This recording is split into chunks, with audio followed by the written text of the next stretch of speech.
talk about vacation rental programs. So let me tell you a little bit about where we are. If you recall, last year, Richard Townsend and I held several meetings in which it was really kind of information gathering meetings. It was following the election. We came out and asked, what did you like, what didn't you like about the ordinances, what you liked about the existing ordinances. So it was a lot of information gathering meetings. Very productive, very, very helpful to me in particular as I then began working with the City Council to come up with some ideas to present ultimately as changes to our ordinance. Well, over those months, the City Council has had numerous meetings, probably more than they ever wanted to have, to talk about VRDs. And last month, on February 8th, I had submitted a memo to them that had 19 points to it. If you're not familiar with it, it is online under the agenda packet for February 8th. And it had 19 points for things to do or to change or to implement as far as our ordinances that pertain to VRDs. And they authorized us to start the process of actually putting those into ordinance form. And they also gave me permission to hold another series of meetings where we can talk about those as we're putting those together. Included with those are some studies that Richard Townsend is working on the impact of VRDs, the housing stock, the demographics of the city, the general plan, and so forth, and those will become part of it as we begin to put together these ordinances.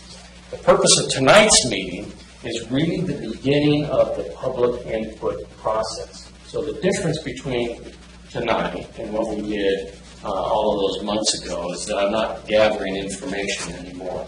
It's to present to you the proposals that we are making to the City Council, and then for you to provide input to the Council. Now, the best way to do that is through email and the official public hearings that will eventually be held. So we have set up a special email address, vrd@lincolncity.org.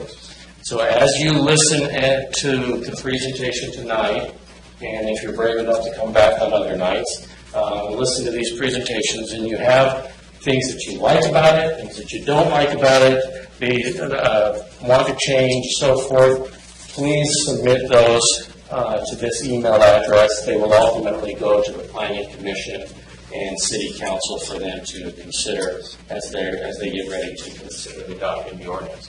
Now, because these are ordinance changes, there will also be public hearings that will be held as well.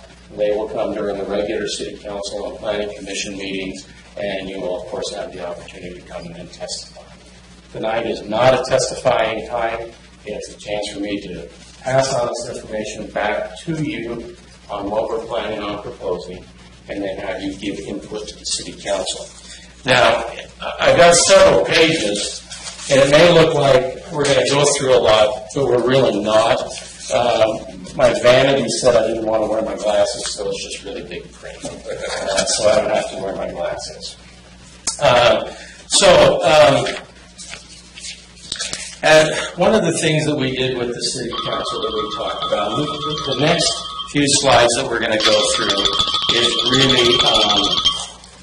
really some background information. One thing you'll notice that on each of the slides that you're going to see, the email address will be on the bottom. I will also be putting all of these slides onto our webpage tomorrow, so that if you want to access and see those, that you can. Okay, one of the things that we really looked at and discussed with the City Council, and much of this was based upon my fact-finding, gathering information from all of you and other people in our community, were our guiding principles on the changes that we want to make. The one thing we heard loud and clear from everybody, I don't think there was a single person that says other than this, is to keep it simple. So what we're proposing is to try to keep it simple. And what that means is that whatever changes we propose are easy to be understood, easy to follow, and easy to enforce. The second thing is to recognize the changes that have occurred in Lincoln City over the last many years in the VRD industry. And there have been changes. Our original ordinances, the ones we're operating under, were developed under the idea that VRDs would simply be a second home, and their rental would be a way in which the cost could be offset. We're seeing offset the cost of operating a second home. We have seen over the years more and more VRDs that are investment properties, okay, that are very commercial in nature in residential zones. And so as we looked at the ordinances to prepare, we wanted to make sure we recognize whatever we brought to the City Council, we recognize that fact. The third is to protect the neighborhood. Most of our VRDs are in residential neighborhoods. They're commercial businesses in residential neighborhoods, and they do have an impact on the neighborhood. Traffic is an impact. Different people, different days coming in and out in the neighborhood. Noise, things like that are all the impacts that they have on it. The next one is to make it fair. Okay? This was also something that the council, as I went through these many meetings with them, they were very clear to me is that they do not want to be punitive in nature. Okay? They don't want to pound on people, the good residents of the good people of Lincoln City. And so while we're balancing all of this, we make it fair. And then the last one is to make sure we comply with Oregon laws. Okay? That we don't run afoul of that. Now, what I will propose to you tonight, every person in here, every person in the city can find something they really like about it. They can also find something they really hate about it. Okay? As I've mentioned many, many times, the goal, the home run for the city is really for people to say, we can live with it. Okay? If one group comes away saying, I absolutely perfectly love it, and another group comes away saying, I absolutely hate it, we have not done our job well. If people can say, there are things we really like about it, and things that we don't like about it, or we can live with it, that is a home run in land use ordinances. Okay, so a little bit more background information. We took those 19 points, and I put them into 5 categories. The first are time and place changes, things that affect the time in which VRDs can operate and the locations in which they can operate. Second, deal with the occupancies and the ownership of VRDs. Third is in the licensing. The fourth is in enforcement. And the fifth is in public education. Okay. All right. A little bit more background to just show you a few things that are rather interesting. This was the most educational and revelatory thing for me. This was the epiphany, eye-opening thing for me. As we went through and I met and discussed with Richard about the VRDs and where they were located, what we found was that a little over 70% of the VRDs are located in 2 zones. They're located in the light green here is the R15 zone, and then the yellow is the Rhodes End R1 county zone. That was really an eye-opener for me because it really started to direct me on how you can use our existing zoning map to create the ordinances, the map that people are used to, without having to go through trying to create more things and different types of zones and stuff like that. So like I said, a little over 70% of all of the VRDs are located in the Rhodes End area and then in the R15 zone. When you add then into it the commercial zone, which is the dark green, then it tops, it's almost 90%. Okay? So almost 90% of our VRDs are located within these areas. Okay? And the next slide, it becomes even more interesting. The browns, and I'll explain what these are in more detail a little bit later, but the areas where it is either the darker brown or the lighter brown, you only have about 55 VRDs in all of those areas. Okay? So as we started preparing, again, we looked at it and said, we heard a lot of people say, use the market. Well, what I found interesting as I looked at these maps, the markets have already helped us solve our problem because it is identifying where the best places are for VRDs. So as we started looking at it, we said, okay, we can use this, and we can begin to now form ordinances that already fit what is actually happening in the city. Okay. So, all right, we're going to talk a little bit about time and place. These items that are listed on here are the items where you're going to see changes, or that we will be proposing, and if the City Council likes it, of course, then we'll see those changes. There will be areas in the city where VRDs are not permitted. There will be areas in the city where VRDs are permitted with some time limitation. We normally call that accessory use, but I like to use the term time limitation. And with some ownership limitations.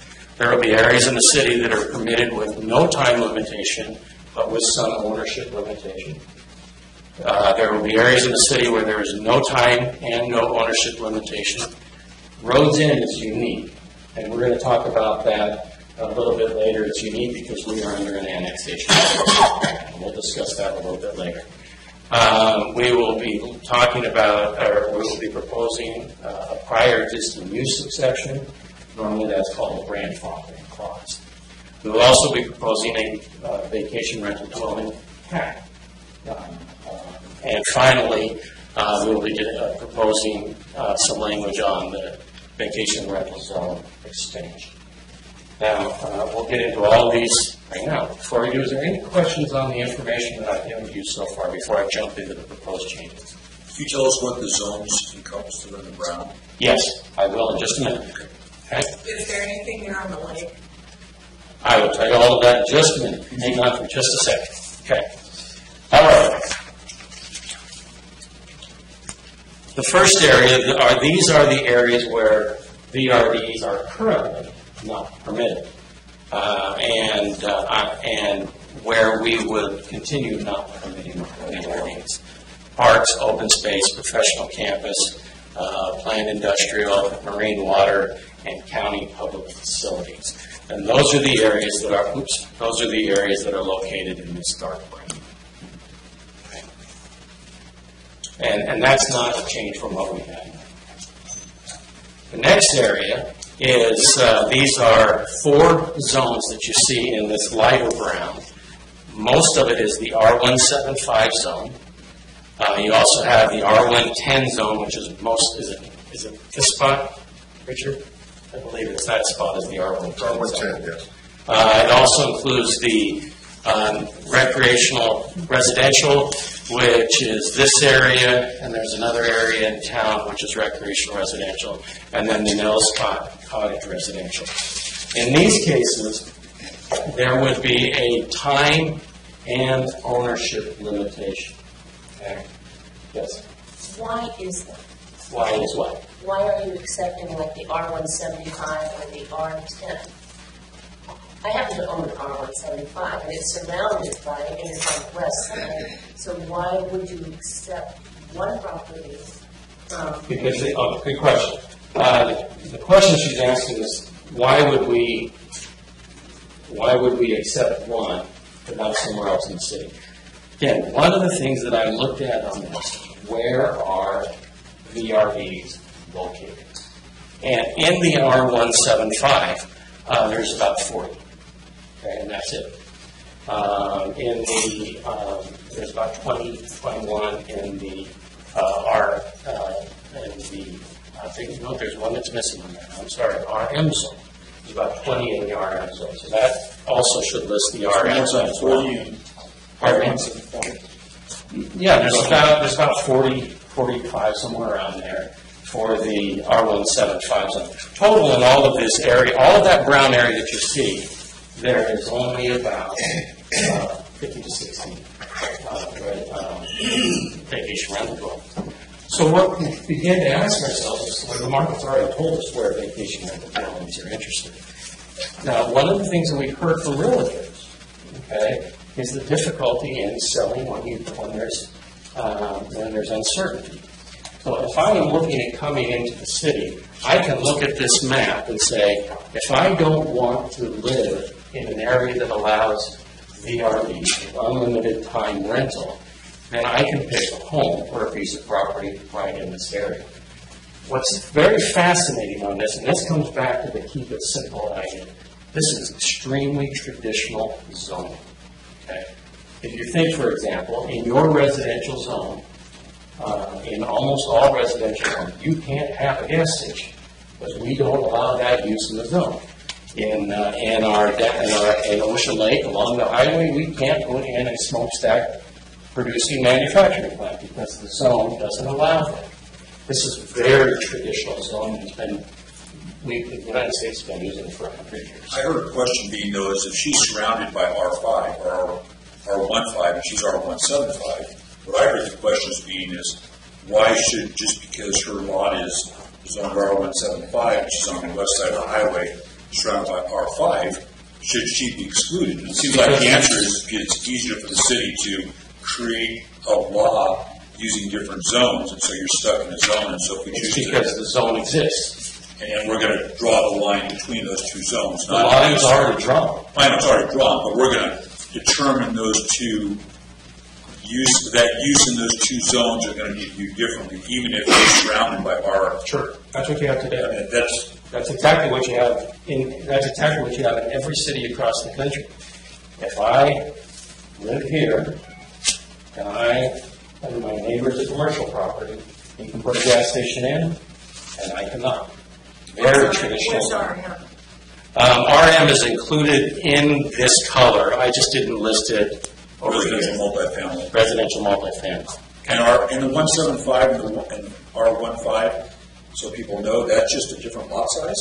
There's different lot sizes. So if you have a larger lot size, R175, and you're in a zone that requires a larger lot size, you may then not be able to have a VRD, but somebody that's in an R15, which is a smaller lot size, might be entitled to have a VRD just because it's... Okay, let me finish with where I'm going, but also let me come back to this.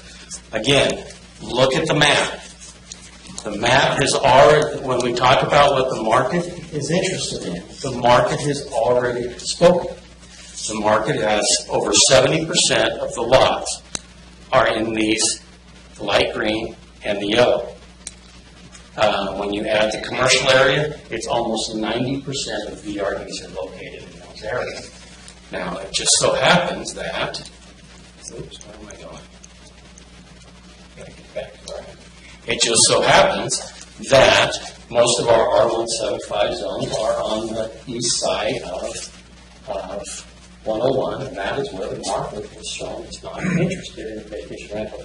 Hang on just a minute. Let me finish. It's a really pertinent question, I assure you, and it's Okay. not combative. Okay. Yeah.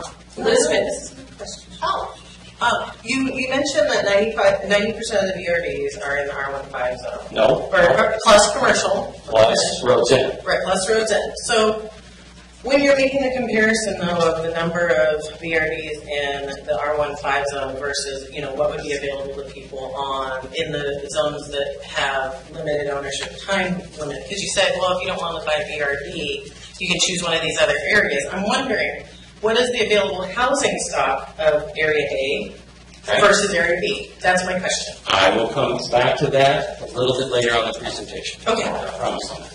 Let me just finish going through this so you understand the full part of it.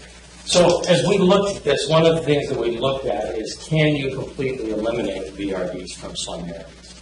And the answer is no. Because of some problems that we ran into with the Oregon law, we ended up saying that we still have to keep the accessory use. But we wanted to bring that accessory use back to what the original idea was as far as 20 years ago, where it's a secondary home. And that means defining accessory use. That, to me, has been one of the biggest problems Lincoln City has faced over the last couple of years, is the definition of accessory use. Very hard to do a business when you don't know what your hours of operations can be. Okay? So part of this plan is that for these areas, and again, adding the RM zoning to this, so these areas in brown, someone would still be able to license for a VRD, but only up to 30 days of rental per year. Oh, that's the proposal? That is the proposal for these properties. For these properties. RM? RM? Commercial code? RM, yes, it would only be allowed up to 30 days. Again, let me point out, there's only 21 of them in the city. Yes, Well, that seems like a divide and conquer, and that's not a question, but this last week I ran into the attorney, who actually was the city attorney at the time that this accessory use ordinance was adopted.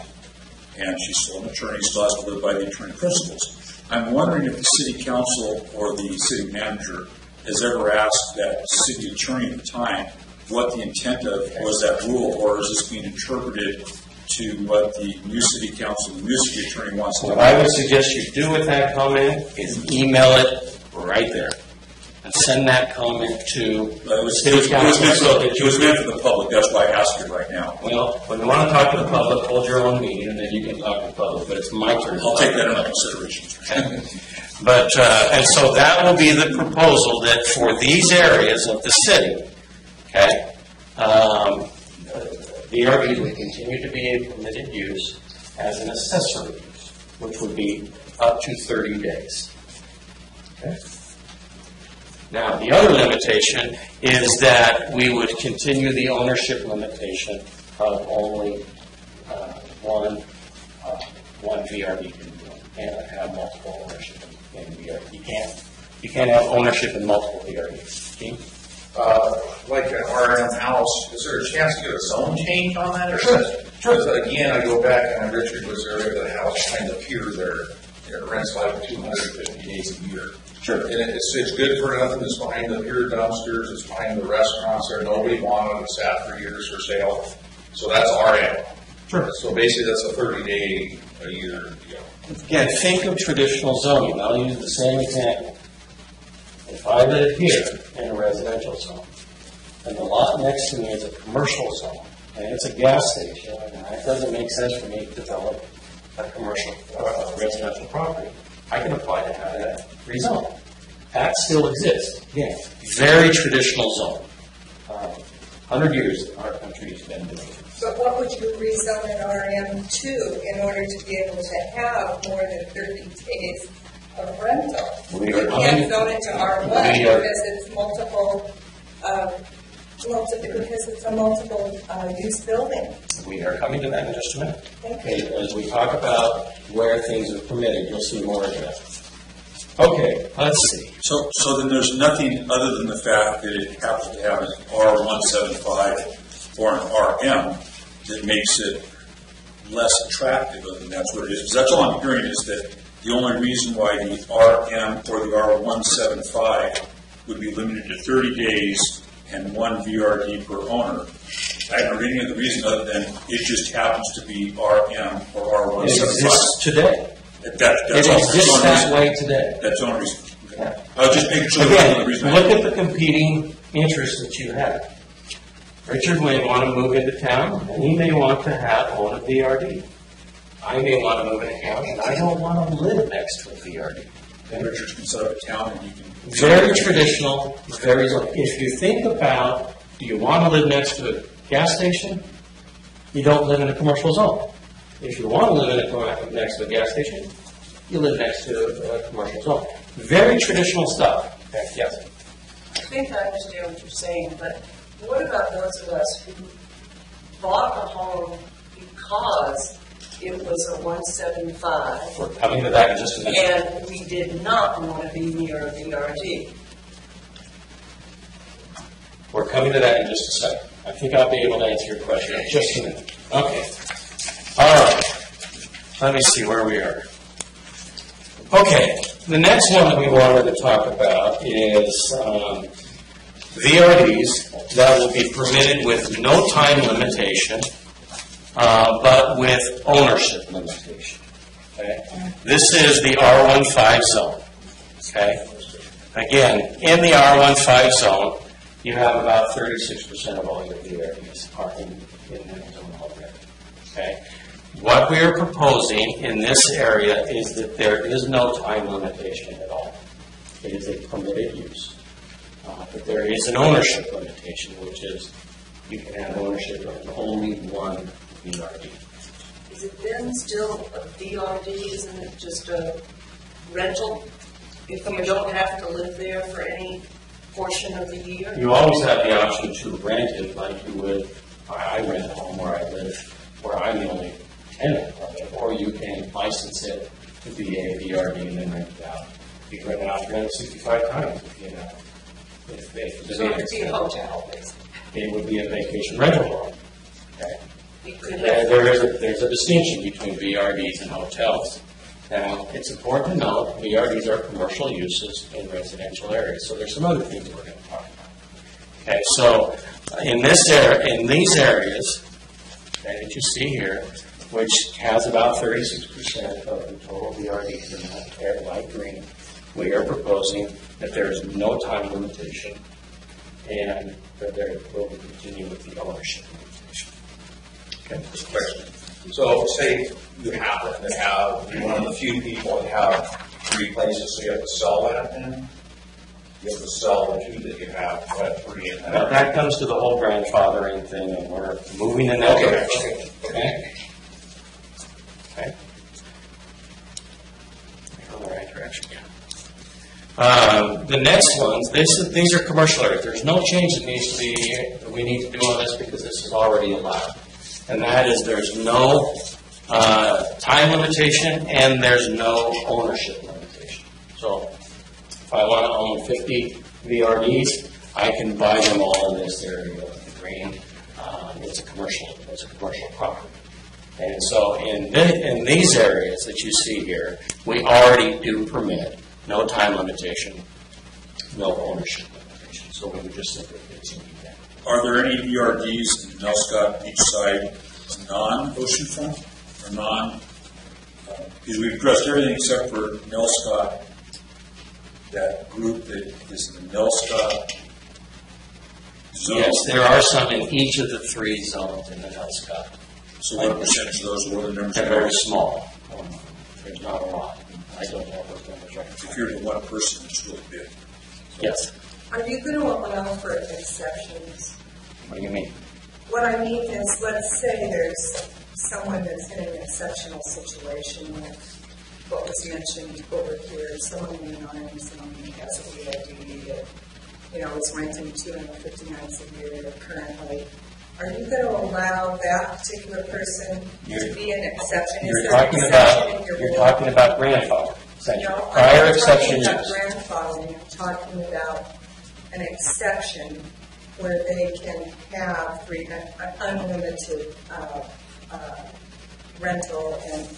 Please hang on to that. I think I'm going to answer it. And you guys are asking me to jump about 5 slides ahead. Please hang on to those questions, because I think I will answer that in just a minute. If I don't, ask me again. Okay. The final area is Roads End. Roads End is unique because we are operating under an annexation agreement, which means that the city cannot initiate zone changes for 5 years. I think we're in the 3rd year of that agreement. There has been an application to the city by some Roads End individuals to rezone that. I've asked Richard to take just a minute or 2 to explain that. Yeah, we have the city has agreed to initiate, as requested, when it's allowed under the settlement agreement, initiated rezoning.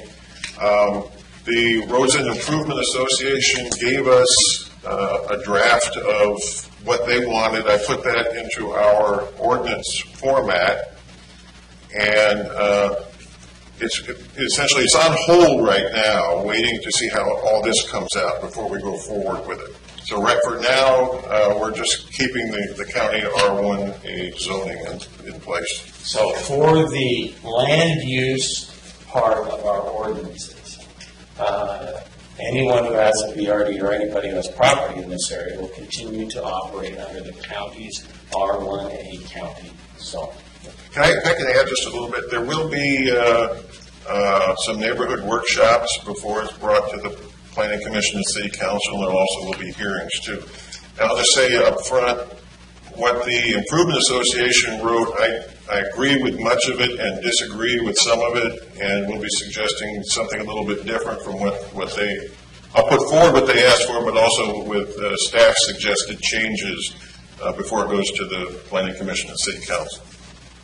Now, Roden, however, does fall under the city's licensing requirements, but not the land use or the zoning requirements. So we will continue to honor that agreement. Will the unknown part of that, what happens 2 years from now, be addressed as part of this ordinance? No.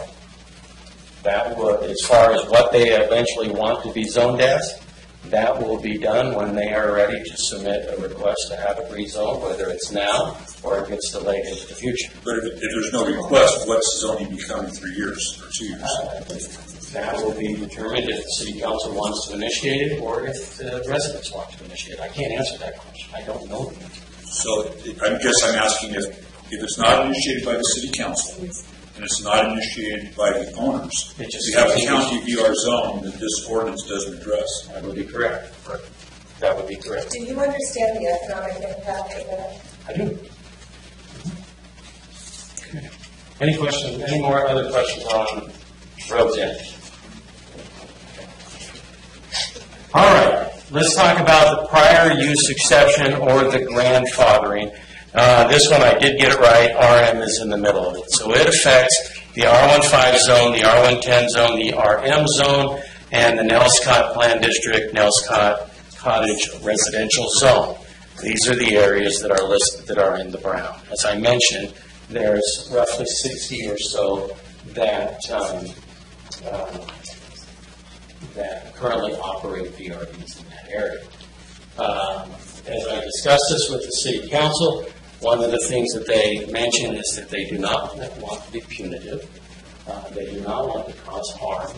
And so we would include we are including in our proposal a prior use exception or grandfathering clause, which essentially states if you're operating a VRD as of the date of the adoption of this ordinance, you can continue to operate it without the accessory use limitation.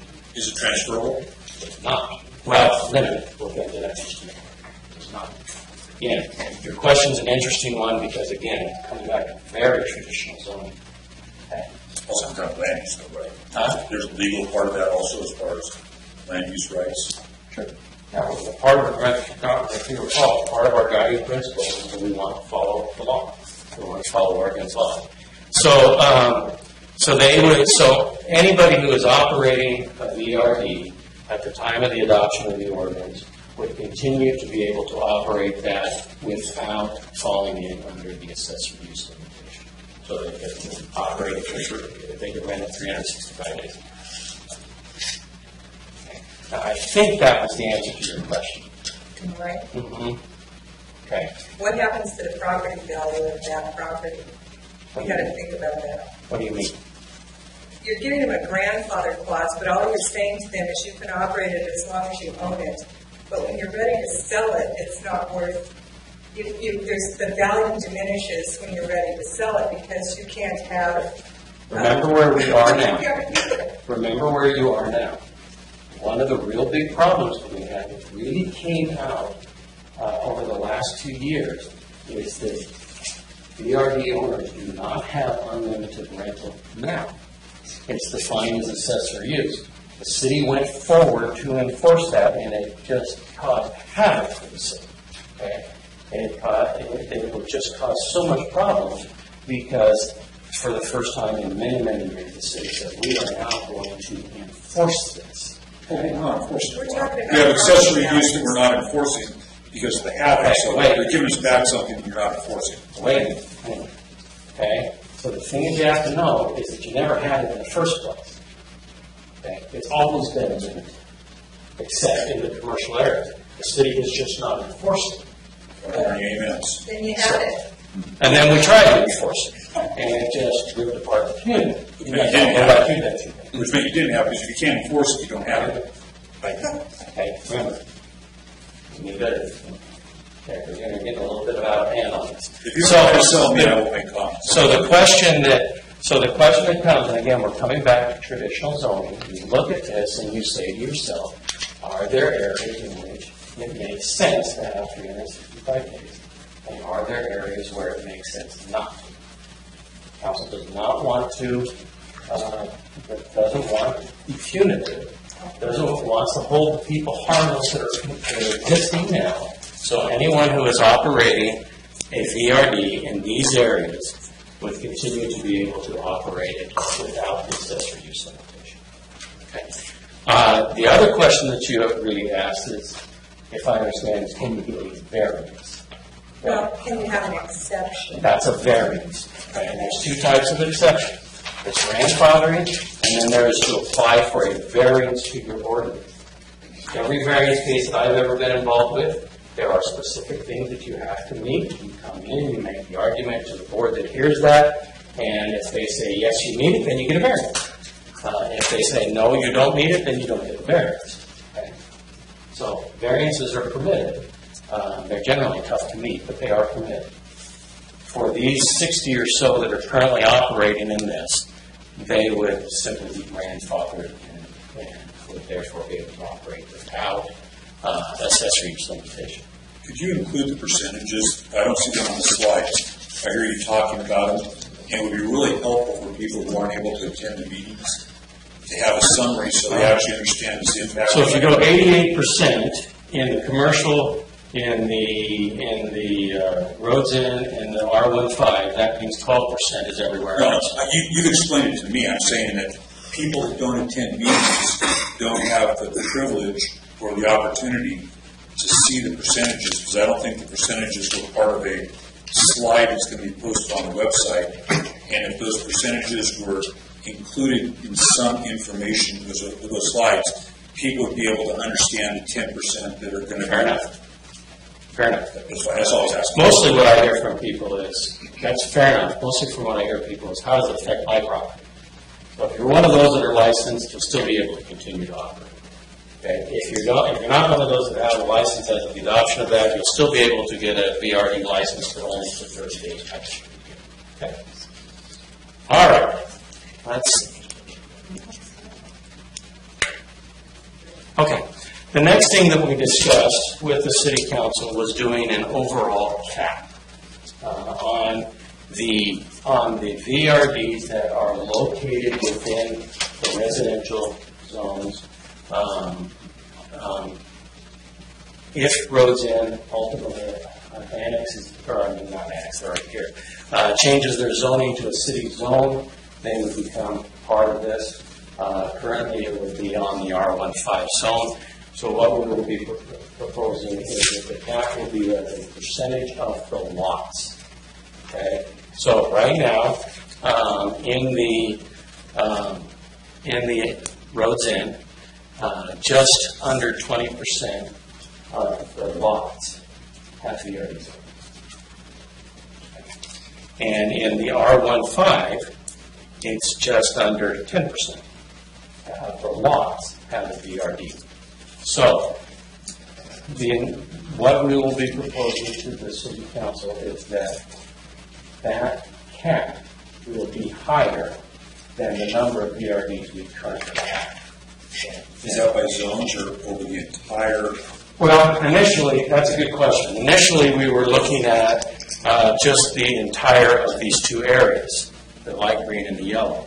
But given the fact that Roads End is not in the city's current zones, ultimately we probably have to do it by a cap for this area and then a cap for the light green.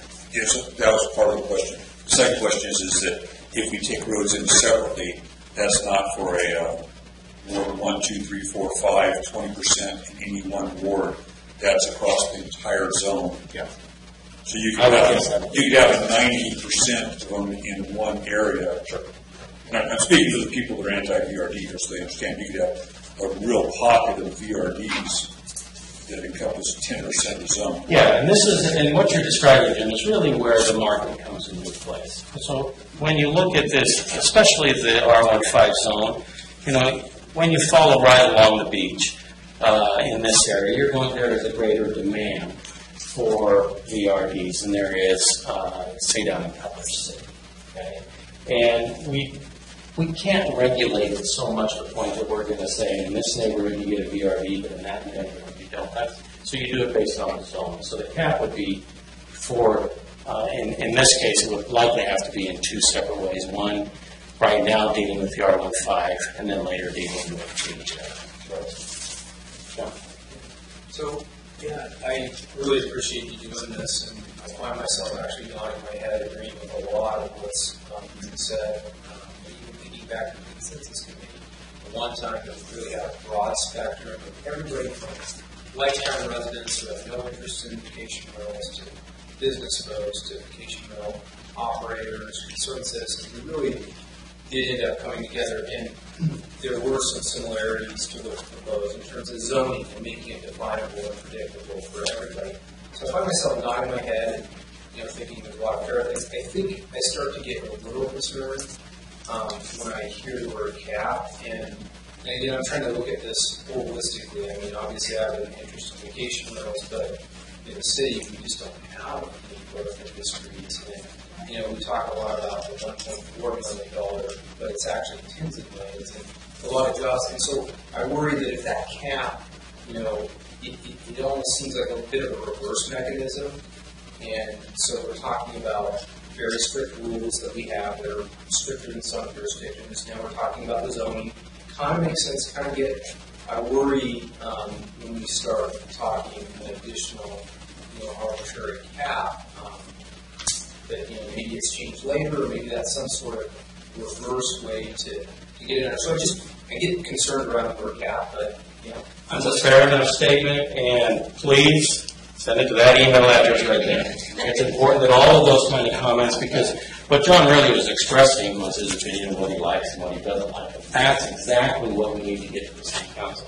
I need to add one more thing about the cap. That this is one thing that I talked with the council, and I feel is very important. And that's that it has to be reviewed on a regular basis. The cities are not static. They are living, growing things. You want to grow. Yeah. And so you have to look at it to see if it still is accomplishing what the independent desire of the city council is like. Do you have an established rubric for what would establish the cap? You mean the percentage? Yeah, but how are we determining what the cap should be? So kind of what I got from the council as we discussed this, or some of the council, I shouldn't try to speak for all of the council on this because I know they'll be interested in all of their comments. The general sense that I heard was make sure it's above what we currently have, but not so far that it doesn't have any meaning. Okay. Let's see, I had a question.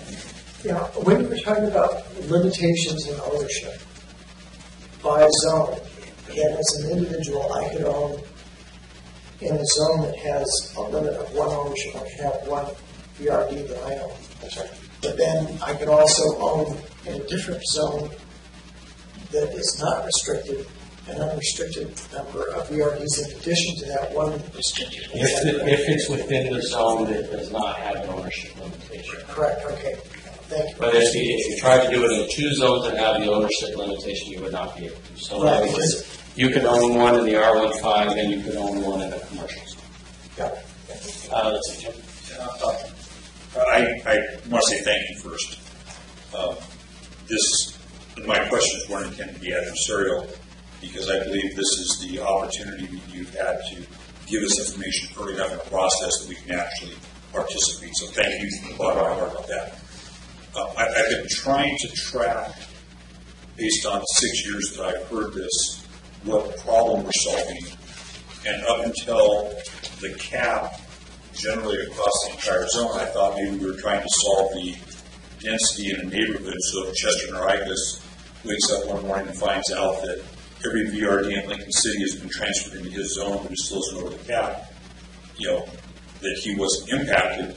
But then by this logic, which is intended, I imagine, to reduce and keep it simple, the impact on VRD owners, we're not solving that problem. If we're not solving that problem, I can't come up with any other problem that any of this is solving, because we're not dealing with noise, trash, parking, neighborhood residents, or anything like that. It's like I became lost as soon as I heard the part, because I've been trying to find the question, what are we solving? That is a perfect comment to send to that email address. Okay? That's exactly what we need to have sent to the city council so they can consider that in their deliberation. Has the staff looked at, from not my piece of property or your VRD, but just from the point of view of affordable housing, what this will do to the housing market in town? Part of what we have to do for the adoption of this is some studies to see what the impact is, and Richard is currently working on those studies. What was the percentage again of VRDs compared to just straight out second home? Oh, I'm not sure I know that. Do you know that one, VRDs to second homes? About a third. Pardon? About a third. What was it that one? Isn't there, I thought there was over 3,000 second home. No, about 1,200. There's only 33 single-family homes. About 1,200 second home. Second home. There's 6,000 homes. There's 6,000, actually, depending on which census numbers you use, there's either about 6,000 or 5,581, and about, I said, I've been working with the 5,581 because it's more up-to-date numbers. There's about 1,200 that are called vacant, and which is just, no one lives there permanently, and that are considered vacant and for seasonal use or recreational use. And that 1,200 includes the 500-odd VRDs? Yes, it includes the VRD. Well, actually, it's about 400 in residential zones. So that means there's about 4,000 houses that are lived in. About 3,600. Then there's other reasons why they're vacant, besides being seasonal homes. But that's all going to be in the housing study that I'm putting out. Yes, I have only one thing. I like the cap idea, so that we don't come into it, but I know that won't sit well. But I like the cap idea, but I prefer to have it on the housing stock as opposed to the lots. What you said is it would be 10% of the buildable lots. Well, that could encompass a whole bunch.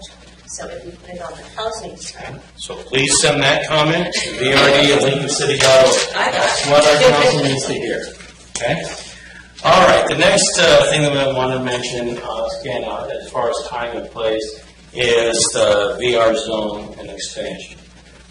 In 2014, the city adopted an ordinance that created a vacation rental zone. Part of the proposal that we are making in this is that zone will continue to exist, but it will not be expanded beyond the date of the adoption of the ordinance. Okay? And the real difference between that and an R15 zone currently is the ownership limitation. Is there just Olivia Beach in that? Olivia Beach, that's it. Is that it? Olivia Beach, old and new. Yeah. Just in a very broad sense, what would be the point of having a vacation rental zone and then also allowing vacation rentals in other parts of the city? It's because this zone exists. Okay. Again, the difference between the R15 and this zone is that the R15 has the ownership limitation, the VR zone doesn't. So again, coming back to the old and harmless, we don't want to take that away from the people that already have it. So the answer is because of the R15. Has the ownership or No, VR zone has the R15 has the ownership limitation, the VR zone does not. And so it comes back to the answer simply it exists. Okay. All right. Okay, that takes us through those land use. Many of the other things we're going to be talking about tonight are really licensing issues. And so we're going to just jump right in so you guys don't have to spend all night listening to me. So the first one is that we want to talk about is the overnight occupancy. Right now, occupancy is determined in two ways. It's determined by the size of the bedrooms, and for those VRDs that were licensed since 2010 or built since 2010, there is a limit of 16 total that can be used. The proposal that is going before the City Council is that the occupancy will be limited to 2 persons per bedroom plus 1 additional person, and there will be an exception for children under 3 would not be counted towards the limitation. So this would be for an 8-bedroom house. No, we only allow up to 5 bedrooms. Then we have 16 people. Would that also apply to pre-2010? I don't know the answer to that. Do you know the answer to that? Would it apply? I don't. I don't know the answer. That's recently come up, and we haven't had a chance to follow through. Please make comment to there about that if you wanted to apply, if you don't want to. How does something like that recently come up that wasn't included in the original presentation made to the City Council? Because I'm not totally good, just almost good. I understand that, but where's it initiated? It wasn't initiated with you or Richard. My question somebody asked. Who's going to count the nights? What do you mean, the night or the number of people? How are you going to keep track of that? Turn that over to When Richard to talk people about. advertise their VRD, it says if you're only allowed 16 or 10 plus 1, depending on when your place was built. And if you're advertising for 40, you're violating the rule. That's how we check it and see. Yeah, but how are you going to keep track of how many people are in the room at any given time? We don't. That's good. Okay. So can it be written that can't be advertised as sleeping more than 2 per room? No, Otherwise, we get again, 5 years from the road, somebody says you're not enforcing this. no. Much of the way cities enforcing is by complaint. Okay. We do go out looking for problems, but I would have to say the majority of the problems that we end up dealing with that are of a nuisance type of nature or a violation come through complaints by neighbors. I understand that, but I had this conversation with Bill Hall, who said, how do I check the number of people in a room? And I said, well, I guess you have to keep breathalyzers because you don't want to get people out. So wait a minute, it's 2 per bedroom plus 1 in the house. I understand that. Okay. But if I have a 4th of July party, and I have 3 people who are intoxicated, probably happen in my house, but do I simply say, it's 11 o'clock at night, my VRD is only licensed for 2 per room plus 1 extra, you're going to have to leave, go sleep on the front lawn, so you can't enforce it. So if you want to... Actually, we can't. We can't. You want to enforce that? We can enforce that, sure. I mean, you can. I didn't say that I can't. Sure. And if you don't want us to enforce it, please address your comments to brd@lincolncity.org. Who's on the other end of that again? Who's answering those? All of these that... No. What it will be doing is, we really don't want you to add... Questions are fine, but what we really want you to do is say, we like this, we don't like this, we think it ought to be changed to this, I think you ought to leave it that, so that when it goes to the Planning Commission and City Council, they can, because all of these will go to them, they can look at it and know your opinion. That's far more important. So, for example, in Jim's question, how are you going to enforce that? It's really not the email we want. What will be on in his email is, you can't enforce that these times. Okay? What we want is to know what you are thinking about it more than, explain it this way. So for the purpose of this being a process, if those comments were posted as a list of those questions or as letters came in and they were posted, so people in the community could also say that's a good idea or a bad idea to contact the city council or weigh in. It would be helpful for the process of including people so that it's not just a comment that goes in the black hole that ends up in the city council packet. Fair enough. I'll look and see if that's a good idea. I'll look and see if that's posting board. Just these are all the comments today. Sure. We've actually, interestingly enough, As far as where these are going, we have 2 people in our staff that I've asked to follow these and to make sure they get put where they're supposed to go. We're actually limiting the access. I don't want the access to them. I want those staff members to take them so there's a trail with it. They will get it posted to the right places, get it printed and everything else. And I'll bring that up with them. That's a fair enough point. All right.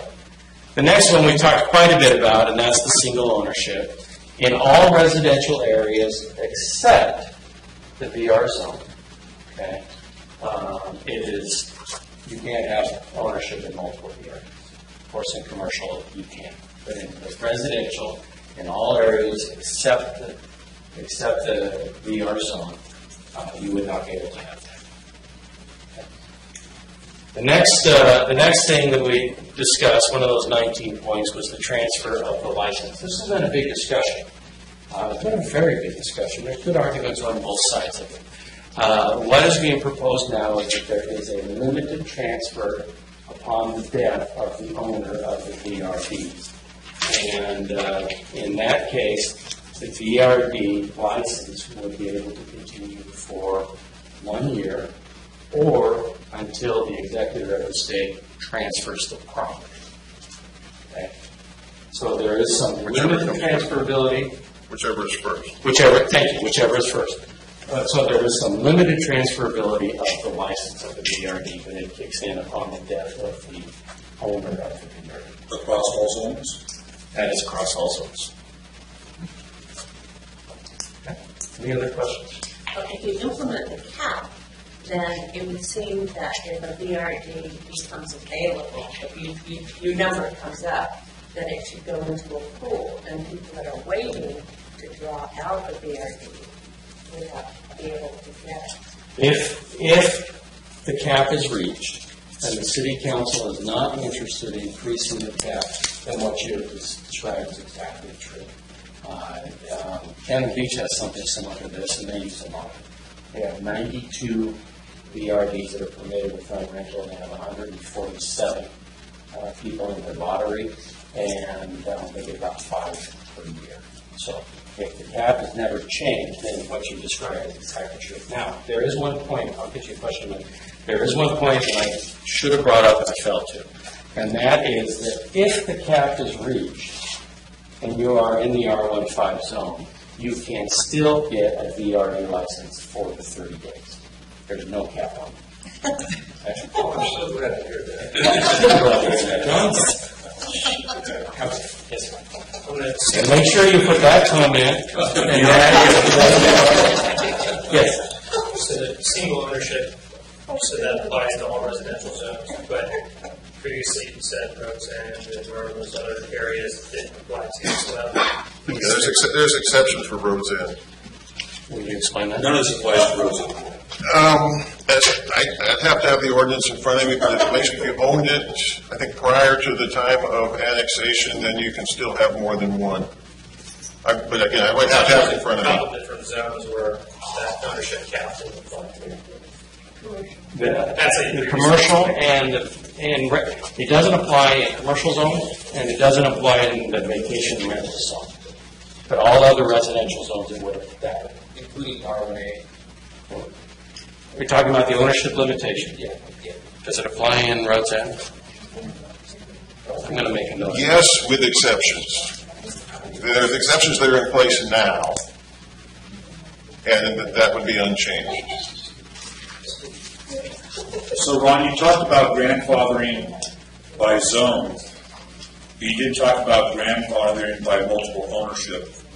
If I find that I own 3 VRDs in a zone, it's only limited to one per zone, how does grandfathering and transfer of that grandfathering? Grandfathering stays just as it is now. If you have 3 in the zone, you have 3 in the zone until you sell. Until you die. Or you die, whichever, whatever. Until they're transferred. So if I owned one and my wife owned one, that we both inside the one in that zone. What about corporations? You're allowed to have an ownership interest. If you own the corporation, then the one you own personally counts against the corporation that you own. So you get one. I mean, we saw that one coming a long time ago. So you can have an ownership interest in one. So you could have, you own one, your wife owns one, but you couldn't have you and your wife together own another one. Or you own one, your wife owns one, and your LLC owns one because you own the LLC, you have an interest in it. You get one. That's what you get. Okay. It's always been that way, hasn't it? Not always, but it's been that way for years. Yeah, one.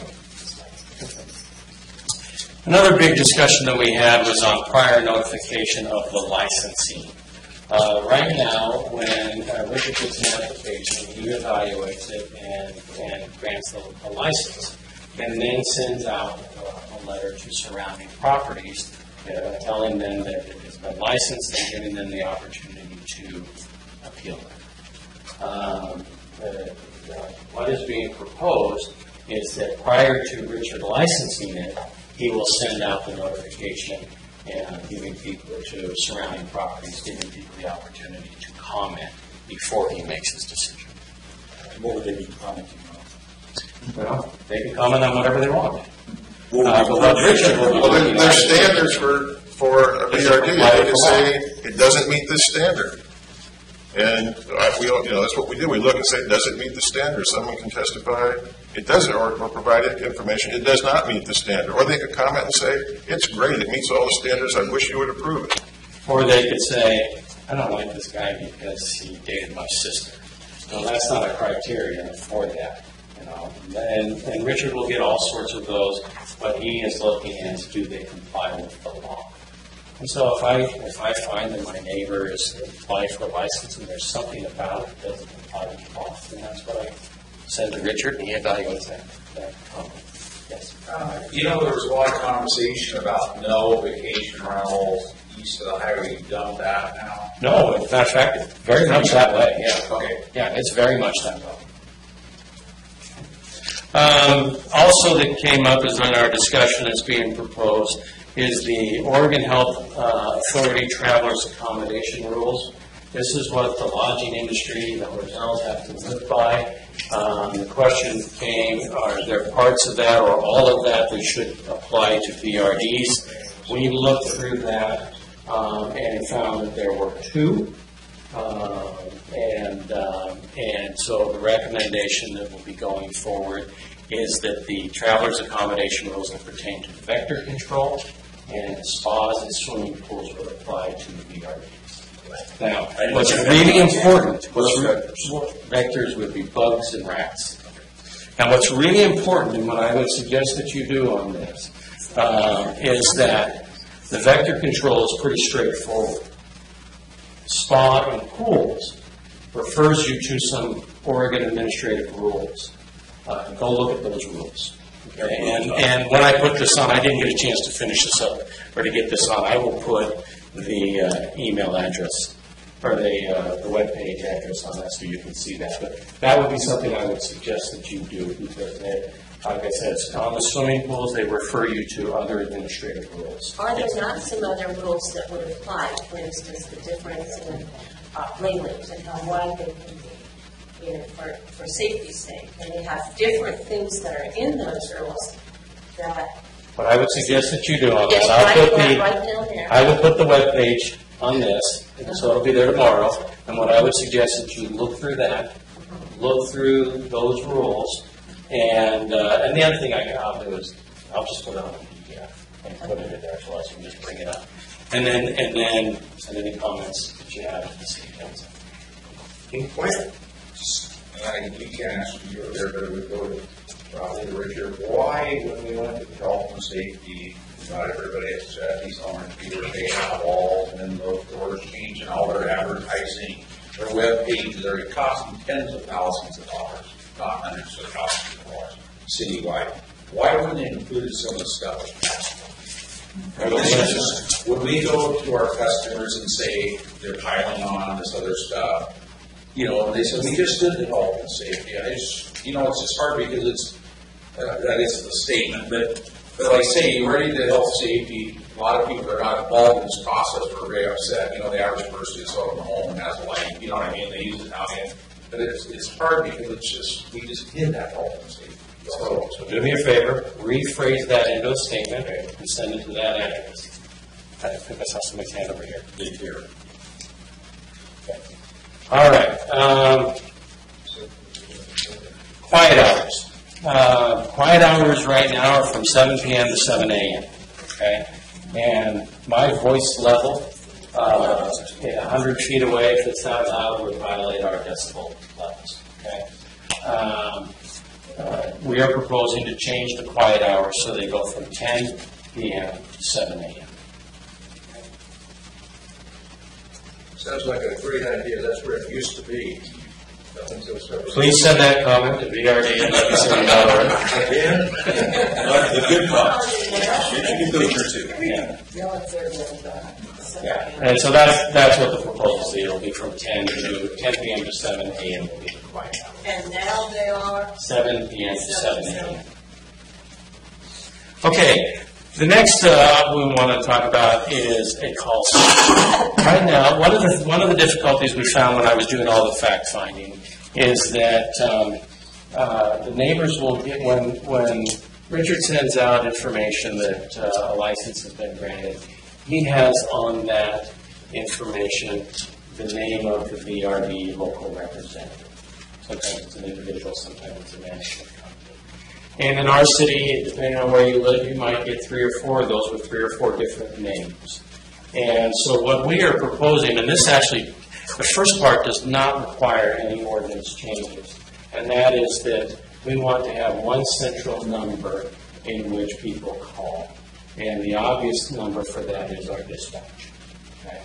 And so when a call comes into the dispatcher will identify it as either a life safety issue or a noise issue, in which the police need to go respond to it, or they will identify it as a nuisance type, parking, trash, things like that.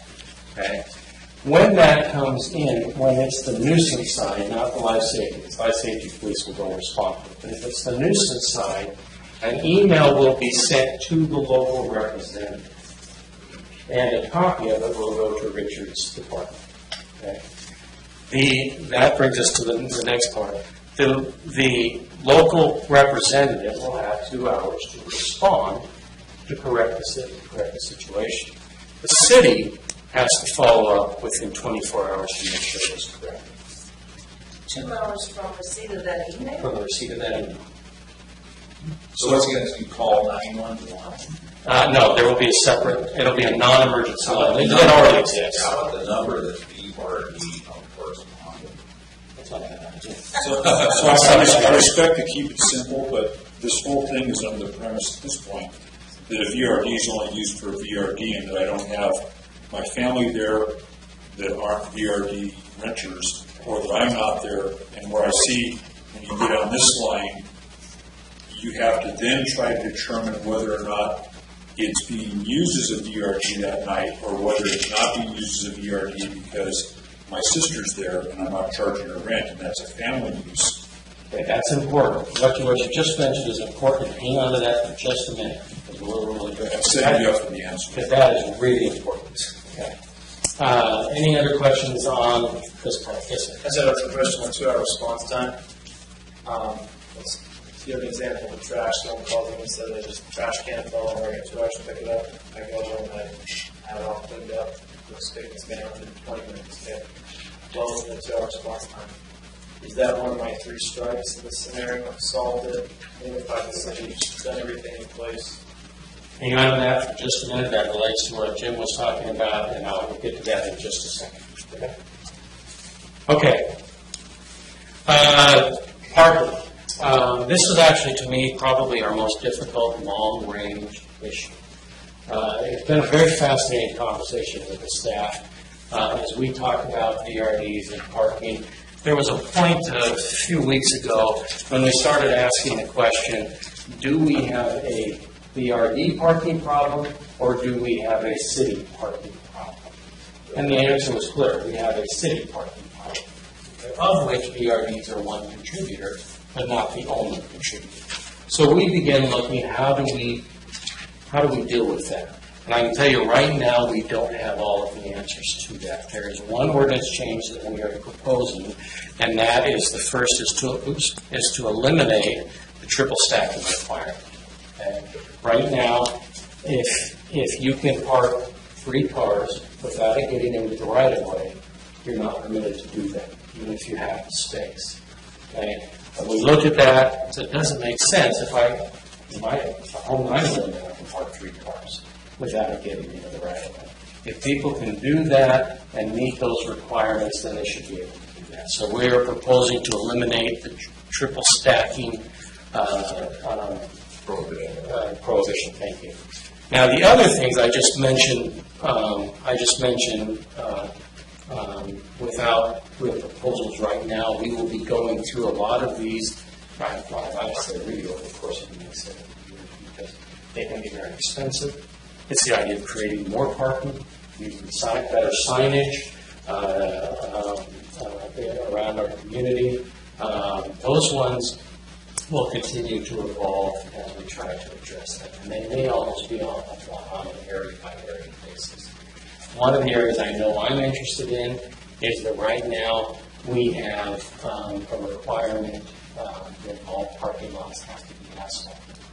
I looked at it and said, we do have parking lots that have ample parking space, but they're not near the VRD. People aren't going to drive 3 miles and go back and forth.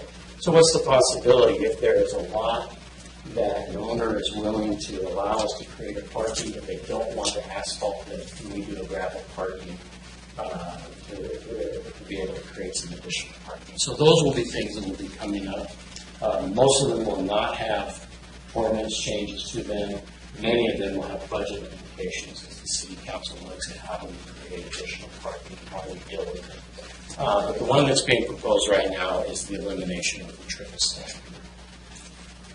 Okay.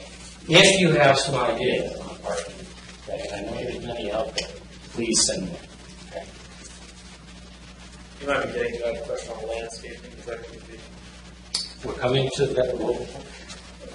Well, actually, go ahead and ask your question. Partly, we have some vacation rentals that have been in our program for a long time. I think is where everything's going, and they've recently been sold. And and they have to be on the ocean front where there's not a lot of room east of the bank, and so it's very difficult for them to, actually impossible in some instances to meet the landscaping requirements, which are actually quite a bit more rigorous than the other homes on the street. And so, along with tightening up some of the stuff, we're also looking at the realistic. When the ordinances were overturned, part of that was overturned were changes to the landscaping. So we're operating on the existing landscaping requirements. The City Council has been discussing that. I have not put it as one of these 19 points. Okay? So I am anticipating it to be more of a discussion as we go through the public process. But currently it's not one of those 19 points. Just jot a note on that so I don't forget landscaping. VRD at LincolnCity.org. Yes, thank you. Okay, enforcement.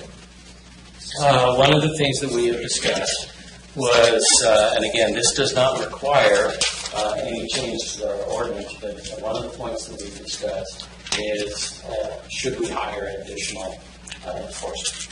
Right now, that individual is Timothy Novak. The question is, should we hire an additional person to work in the hours that he does not? That's a budget question. I don't know the answer to that. I don't know where that will go. But that will be part of our budgetary discussion. So why would you have a additional person in the police department that could respond when they're not handling VRDs? They can do police work, as opposed to limit and not have cross-trained staff, since we're short of the police department. Okay. Rephrase that too. Rephrase that too. It doesn't make sense to have an additional person when your police officers can respond to that and send it to that address. Actually, That's a good one to email to me because I think that will be part of our budget discussion, which is separate from this. And enforcement, who counts the days? You mean the 30 days? Who counts the days? That is, How do you enforce the counting the days? Does somebody stand outside of the VRD and count how many days there was a car in that driveway, and maybe they had a suitcase that no, was in there? it's done through auditing your registers, your VRD registers. Yeah, but a VRD, some people have two sets of books, and how are you going to prove Yeah. they've done that? Track Well, I'm just saying. I know nobody has I'm two just- sets of books. But Well, that's how I'm you do it. saying, no, I don't do it that way, but I'm saying, I mean, if people wanted to do it that way, they could, right? They could, but that is how you do it. And if we find that somebody's committing a crime, well, then somebody other than me. So it's a crime? That becomes a To crime? commit fraud? Yeah, Oh. fraud is a crime. Well, I don't know. I mean, it's like. No, but the way to enforce that on the number of days Yeah, is really through auditing. through auditing their, Yes, register. or can you get a copy of their tax return and something like that too? I don't know that would be able to do it. It's really looking at the guest registers on the number. Okay. And quite frankly, I don't know that the tax returns work because we don't really care how much money we make. We just care on whether or not they exceed 30 days. I'll send this in too, but I was wondering, I know you guys are gonna do some background checking. Are they gonna have any update on, from the police, or Tim Novak, or anybody on if some of these problems have been increasing over the last 5, 6 years? Or they gonna have any information? Because there's always a question from the vacation rental people, what's the problem? I don't see any problems. Are they gonna have any numbers or a report from Tim or the police just so we can say, well, I guess there is a problem? We've given that some to them, but we can do it again. Yeah, because we've never seen any of that stuff. The real question is I've asked for 4 years. What's the problem? Because if you can't identify the problem, you can't tell me this is a solution. And this isn't getting simple. This is getting pretty complicated. So I'm going to ask it again. I'll ask it at VRD.org. But I'm saying, how can you and Mr. Townsend, as very educated, good people, say that this is a proposal that you're putting together if you can't show me what this is solving? No. And I haven't heard what this solves. There's a real flaw in your question, and the flaw is who is answering the question. Because if I don't want VRDs in my city, and there are people that feel that way, then the problem is VRDs are located in my city. Don't say that. So it depends, well, that's just it. It depends on which one of the 8,000 people you ask that question to. So your question is a little bit flawed in that, but it does go to the heart of what the council is trying to do. Land use is dealing with multiple interests, and that's why I say. I'm not saying there's one. And that's why I say that the home run for the city is when people can say, I can live with this even though I didn't get everything I want. Because you're dealing with such competing interests. I can accept that, but I haven't heard multiple answers. I'm not saying that there's a answer that this is trying to solve, but I haven't heard even, here are the top 5 that we believe this proposal addresses, and this is why the proposal What I would addresses. suggest that you do is just go talk to your neighbors and you'll get about 50 to 60 answers. And it depends on what meeting we go to, because we don't have any problems in my community, because we don't have any VRDs. But I've been to meetings where people have had huge problems and listened to theirs, and it is a big problem in some areas, not in all areas. What problem? Okay. Hang on. Let's do that conversation afterwards. Let's go over here. There's a question. No, this is kind of Jeff. Okay. All right. Let's jump to penalties then, and then we're almost done. On the penalties, the biggest thing there's 2 things that the city council that we are proposing today. The first was there was a lot of interest in kind of the 3 strikes and you're out.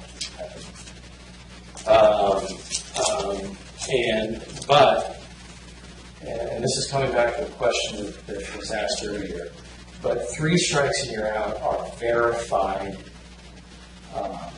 violations. So let's say, for example, we'll use the trash. The trash is tipped over. You get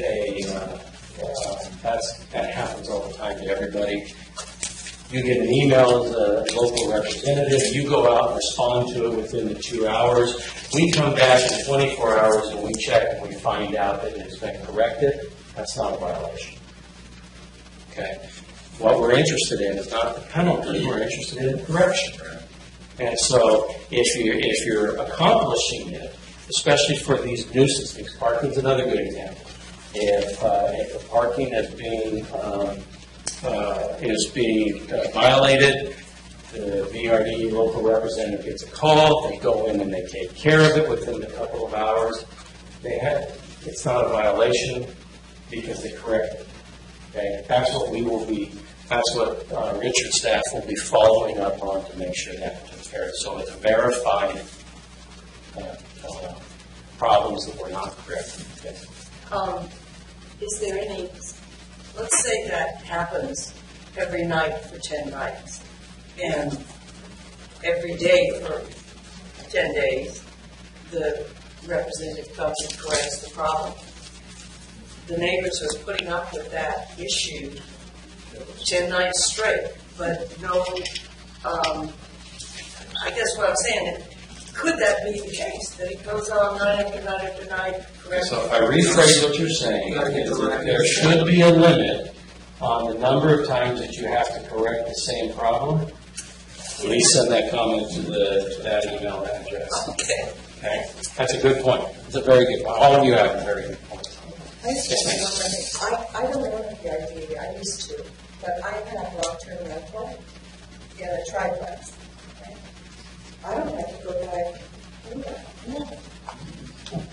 My neighbors, my garbage cans are out there.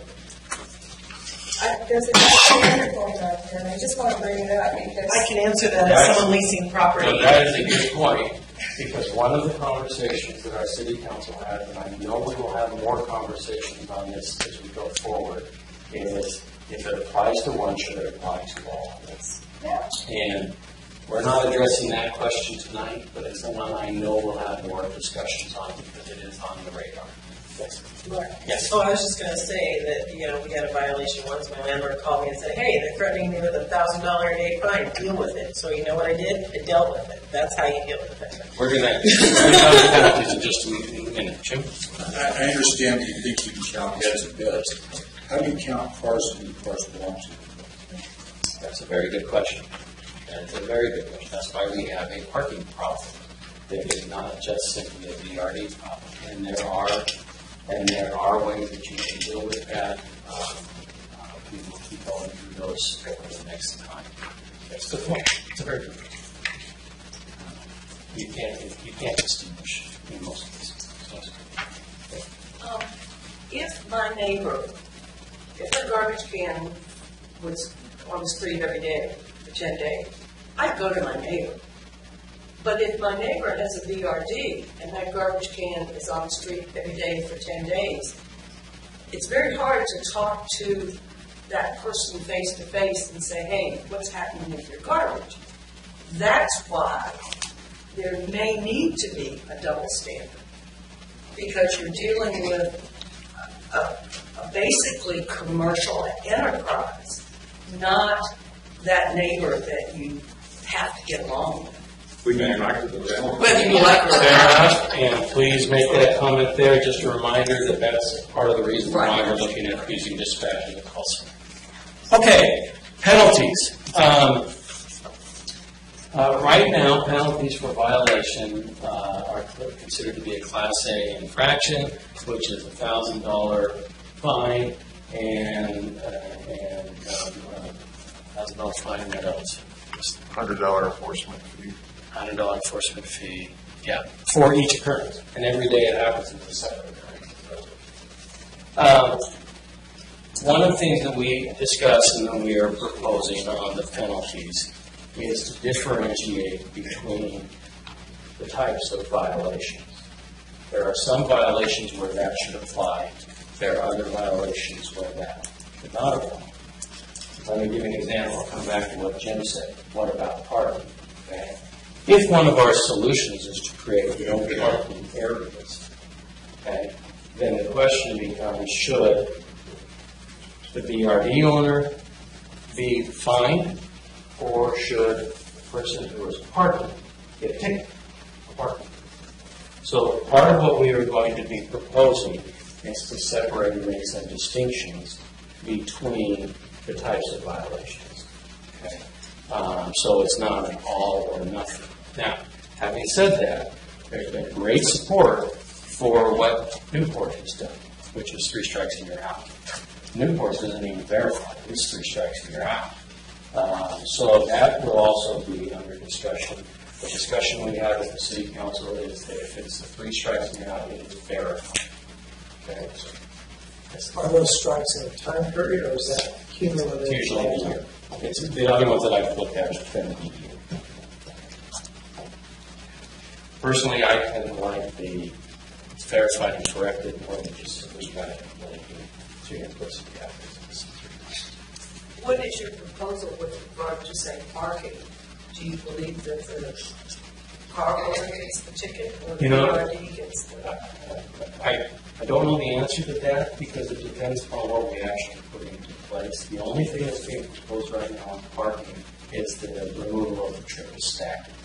The other thing, there's going to be much more discussion on how to figure that one out. So those are a little bit farther down the road, and they really do affect a lot more than just simply VRDs. And so, like I said, I think parking is actually our most difficult issue to do, and will certainly be the most expensive issue. Okay, finally, the last part is certification. This doesn't require any changes to our ordinances. Part of what we're looking at are brochures that would both go to the renters of the VRD. It said, welcome to our city. We love having you here. Remember, you're in a residential zone. Here are some things to make everybody stay a little bit better. Brochures that will go out to the residents saying it's wonderful to have these people come in. They add so much to our community. However, if you're feeling that there's a problem, there's a phone number to call somebody. We will also include some public service announcements. One of the most underused resources we have is our cable channel 4. Right now, we just show reruns of these kind of meetings. Ed Joyce, our Visitor and Convention Bureau Director, and I are working with Charter Cable on how to use that in a more effective way. And then finally, there will be signs. You see, for example,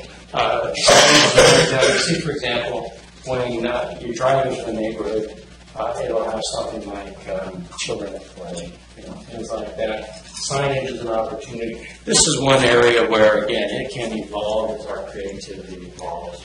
If there are things that work, we keep doing it. If they don't work, we deal with something else. I just want to throw something out there because it isn't specifically about this, but there are those of us who don't subscribe to cable who use alternate things like Hulu and Netflix and YouTube and things like that. Other municipalities will post their meetings also on YouTube. It's a very quick thing that an administrative person can do. I'm requesting that right now of the city that we do that as well because it's very hard for me to watch on a laptop when I can put it on my big 74-inch TV. But it's through my surround sound and actually hear you guys. I hate to say this, but I got to get somebody younger than me to figure out that. I would volunteer time to help you with that if you want to contact me. So. And I can Google myself. Well, I could quite get on the surround sound. Okay. So this one, we know what we're going with right now are these first 3. We've already begun working on the brochure. We're working on some public service announcements. Signage will have more discussion. If you have any other ideas on public education campaign, both for the people who live here and for the people who visit here, please let us know. This one's just wide open. There's just so much we can do with this. And like I said, some things may work, some things may not. Going forward, finding those make it a little more pleasant for the people who live here and the people who are visiting here is great. You didn't discuss the lakefront. The lakefront is in the R175 zone. There are a few VRDs that are located along the lakefront. They would be grandfathered in, but the other properties would only be permitted for 30 days. And that's the west side. Well, we control the west side. Well, I understand that, but I'm on the east side of Union City.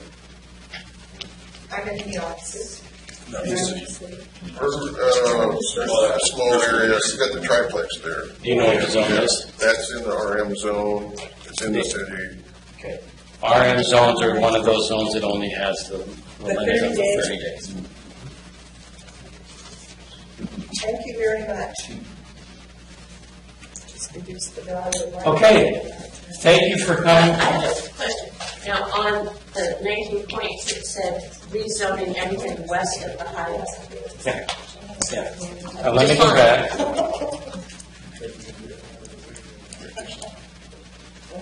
When you look at this map, what you're really seeing is that if you follow 101 and then just cut right from here and go straight, that's the areas where the VRDs are located primarily. By using our existing zones, we don't have to rezone. Okay? The R15 will have a different classification to it. So I guess that may be considered to be a rezoning, but it will be changed so there's a different classification to it. But we're not proposing to create new zones, except in the case where R15 might become a mixed use, might be an overlay or something like that, so that the VRD is not become a permitted use. I got one question again. If RM zone, why is that a different zone now? When It's not permitted. it wouldn't be the thought of limiting it just because there's so few of them in those zones? Well, no, again, when the council started talking about where they're located, most of your RM property is west of 101. Dick Anderson lives in the RM zone. Yes, he does. Bottom line. I said most. Okay? And the discussion that we had was the market has already shown that where VRDs are being located is west of 101, not east of 101. And there's only about 20 RM properties that have VRDs. And so those would be grandfathered, but all the other VRD properties or RM properties would be limited to 30 days. So if you get a VRD license before this goes into effect and you're in an RM zone, your grandfather did. Right. Water went down the line. How long did you have up here? I had it for 3 years.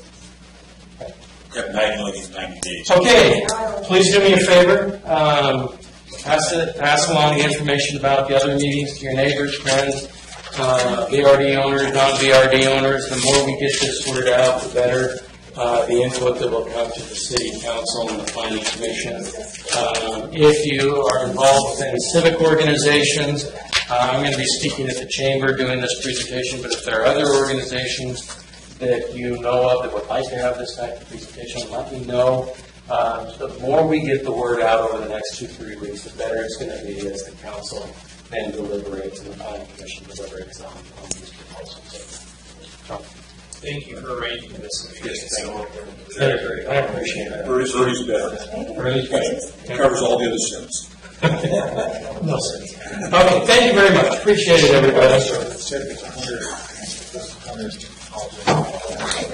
Can you not turn that off for just a second? Close to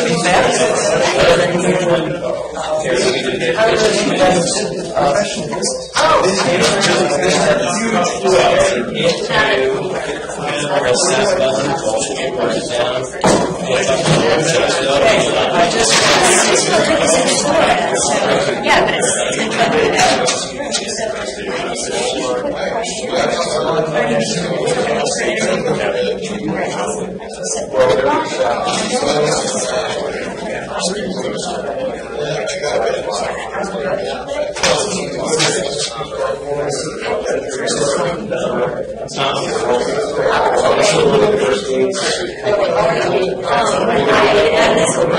We're